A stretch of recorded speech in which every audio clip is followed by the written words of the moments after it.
안녕하십니까. 2019년 12월 9일 월요일 코페스 동반자 채널에서 행복한 인생, 행복한 가정 디렉토리 내에서 지금 한국 사람들은 무엇으로 사는가 라는 주제를 놓고 말씀을 드려보기로 하겠습니다. 요즘 젊은 분들이나 나이 드신 분들이나 또 남자나 여자나 행복한가요? 라고 물어봤을 때 나는 행복합니다. 이렇게 자신 있게 이야기할 사람이 얼마나 될까요? 그리고 또 그런 사람들에게 무엇 때문에 행복한가? 라고 물어봤을 때 자신 있게 대답할 수 있는 사람이 몇이나 될까요? 그게 참 궁금합니다. 그렇게 행복하게 산다라고 자신 있게 말할 수 있는 사람들은 무엇으로 지금까지 살았기 때문에 그런 대답을 할 수 있을까요?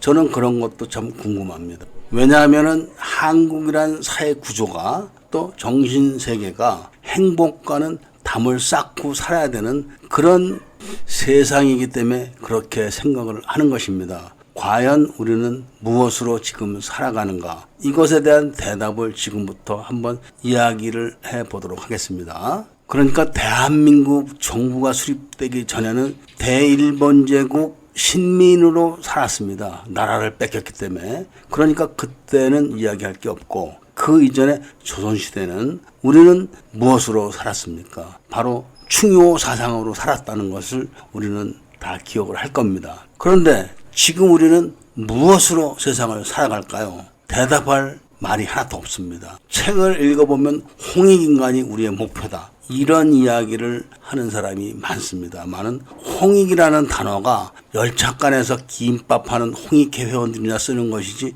지금 대한민국에서 누가 홍익이란 말을 씁니까? 이것은 홍익인간이란 말을 무시하고 깔보는 게 아니라 현실을 말씀을 드리는 것입니다. 우리가 그럼 과연 지금 홍익인간을 지표로 해서 살아가고 있습니까? 그렇다고 충효 사상으로 세상을 살아가고 있습니까? 요즘 충신이 어디 있고 효자가 어디 있습니까? 그렇다고 애국을 위해서 살아가는 사람이 있습니까? 아니면 서해 정의를 위해서 살아가는 사람이 있습니까?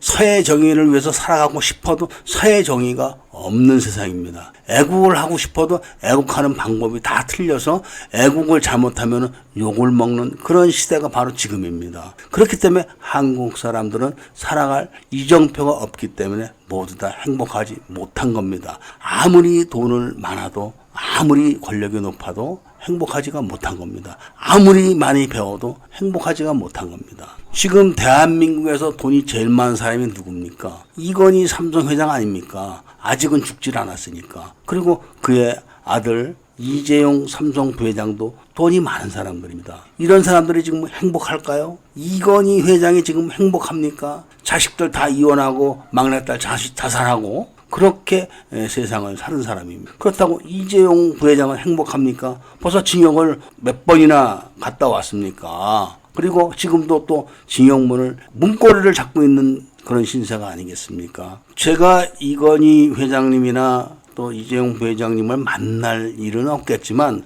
설사 만났다고 해도 행복하십니까? 라고 물어봤을 때 자신 있게 대답을 못할 사람들입니다. 그 사람들. 또한 어제 그제 뉴스로 노태우 대통령, 전 대통령이죠. 그 딸 노세영 씨가 최태원 SK 회장을 상대로 이혼 청구를 했습니다. 그런데 이혼 청구하기 이전에 그들의 가정은 완전히 콩가루 집안이나 다름이 없었죠. 그러니까 최태원 부회장이 돈이 많다고 해서 재벌 회장이라고 해서 행복할까요?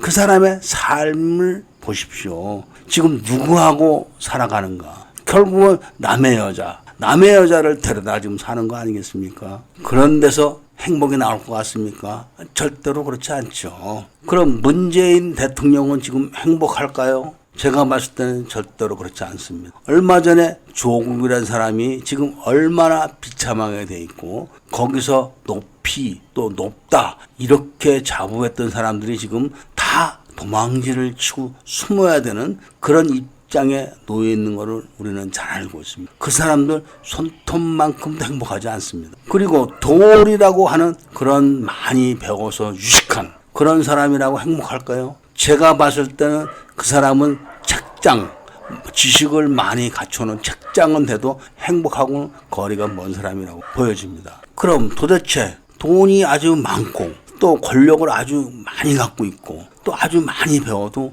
왜 행복한 사람을 찾을 수가 없을까요? 우리는 주변에서. 그렇다면 반대로 돈이 없고 못 배우고 권력이 없는 사람들은 행복할까요? 그 사람들 중에서도 행복한 사람은 많지 않을 걸로 보입니다. 도대체 왜 우리는 행복한 사람을 주변에서 찾을 수 없는가? 이것을 우리는 지금부터 하나하나씩 확인해 나가는 게 좋지 않을까 합니다. 우선 가장 가난하게 살았던 조선시대 사대부나 농민들이나 또는 이 종놈들도 국가를 위한 충성, 그리고 부모를 향한 효도, 이 충효 사상을 갖고 살았습니다. 그러니까 아무리 천한 종놈이라도 효성이 지극해가지고 그 효성이 세상 사람들에게 알려진다면은 영의정이라고 해서 그 종놈한테 이놈아, 저놈아 이런 말은 할 수 있지만 그 종한테 함부로 대하지는 못합니다. 영의정이라고 해서 효자로 소문난 또 효자로 인정이 된 그런 종을 이유 없이 붙잡아다 때렸다 하면 그 영의정은 사람들한테 손가락질을 받게 되는 겁니다. 또한 아무리 가난한 집 딸이라도 시집을 가가지고 과부가 돼가지고 정절을 지키고 시어머니를 잘 봉양을 하고 이렇게 됐을 때 나라에서는 연려문을 세워줍니다. 그 집이 아무리 천한 집이라도 나라로부터 연려문을 하사받았다 하면 그 집을 아무도 넘보지 못하고 손가락질을 못하게 되는 게 조선시대의 사정이었습니다. 그러니까 조선시대에는 삶의 목표가 정해져 있는 겁니다. 남자로 태어나서 사대부가 돼가지고 글을 많이 읽어가지고 과거 급제해서 국가에 충성을 한다. 그리고 부모에게 효도를 한다. 그리고 그런 게 잘 알려졌을 때는 그 사람은 뭔가 이룩한 겁니다. 그리고 천한 사람들도 마찬가지로 뭔가 이룩을 한 겁니다. 바로 그 점이 중요한 겁니다. 사람과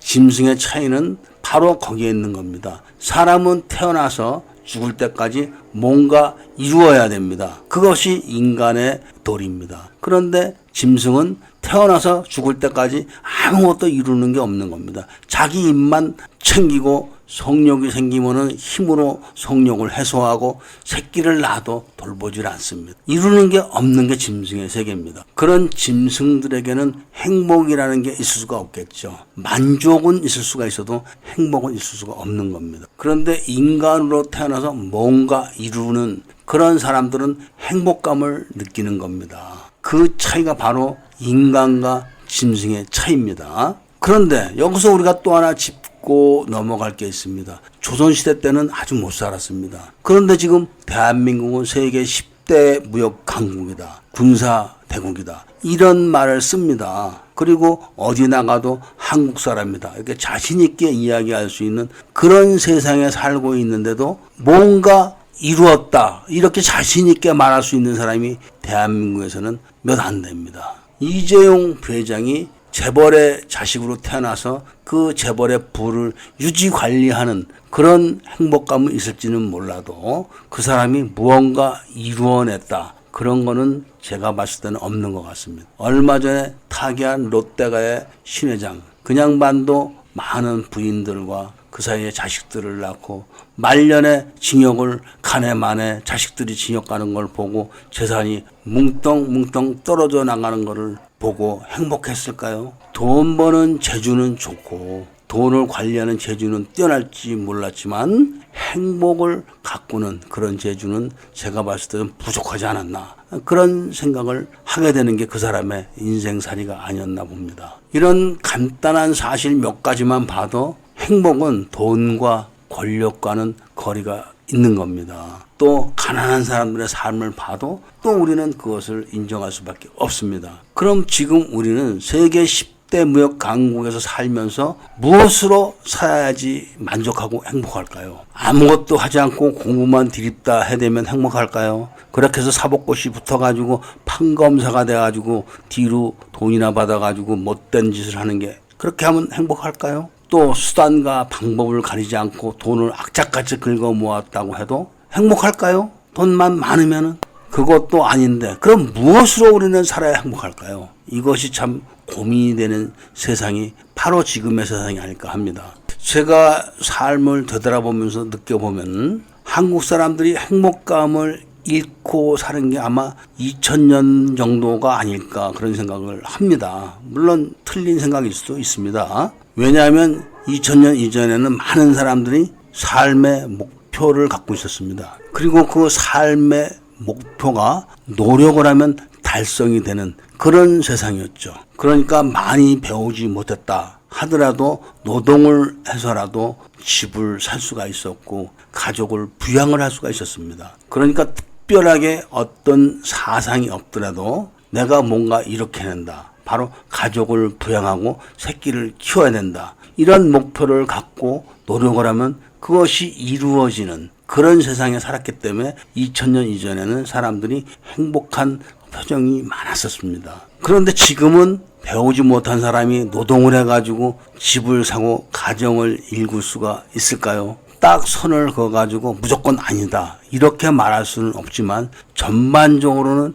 불가능하다. 이런 현상을 우리는 알아낼 수가 있죠. 요즘 60 정도 된 사람들의 삶을 보면은 참 기가 막힐 겁니다. 정상적으로 배우고 정상적인 나이에 결혼을 해서 아이들을 키워냈고 그리고 자신이 연금이 있다고 하더라도 행복하다 이렇게 자신 있게 말할 수 있는 사람이 제가 봤을 때는 많지 않더라고요. 그것은 그 사람들이 잘못이 아니라 지금 우리 사회는 삶의 목표를 할 수 있는 사상이 하나도 없는 겁니다. 그런 딱 부러진 사상이 없으니까 사람들은 그냥 주변을 돌아보면서 눈치를 봐서 따라가면서 그 다수의 대열에 합류하는 거. 그렇게 살아가는 것이 지금 현실입니다. 그 다수가 잘못됐든 잘됐든 그런 거를 따지기 이전에 그냥 그 속에 대열에 합류해 있어야지만 안심을 하고 있는 것이죠. 이런 것은 사회 지도층도 마찬가지고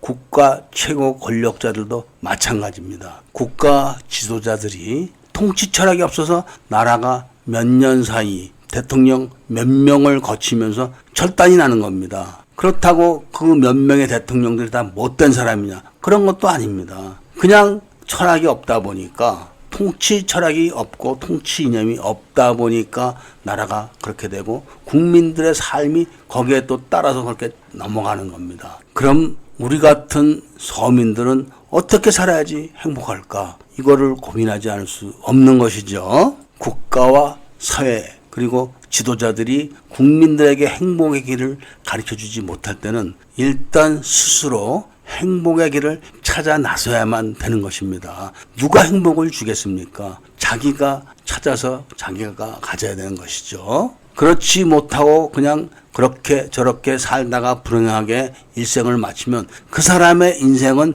불행한 인생 이렇게 딱 정의가 내려지고 끝나는 겁니다. 사람은 짐승과 달리 뭔가 이루어야 된다. 그 목표가 있어야 되고 또 사람이 짐승과 다른 거는 사회의 정의라는 게 필요한 겁니다. 그런 게 있는 것이죠. 그러니까 우리 같은 서민들은 스스로 삶의 목표를 하나 정해놔야 됩니다. 뭔가 이루자. 그것이 바로 참다운 가정인 겁니다. 좀 말을 만들어서 붙이자면 이제는 가정이라고 해도 아주 튼튼하고 단단한 가정이 별로 없기 때문에 그냥 참가정 이렇게 불러도 무방하지 않을까 합니다. 그러니까 지금 서민들은 스스로 참가정을 이루어내야 되는 것이죠. 참가정이라는 것이 삶의 목표가 된다면 그것을 위해서 많은 것을 인내하고 고뇌하고 견뎌내야만 하는 겁니다. 그냥 밥숟가락 들면 밥이 저절로 넘어가는 것처럼 그렇게 참가정이 만들어지는 게 아닙니다. 그리고 그 참가정의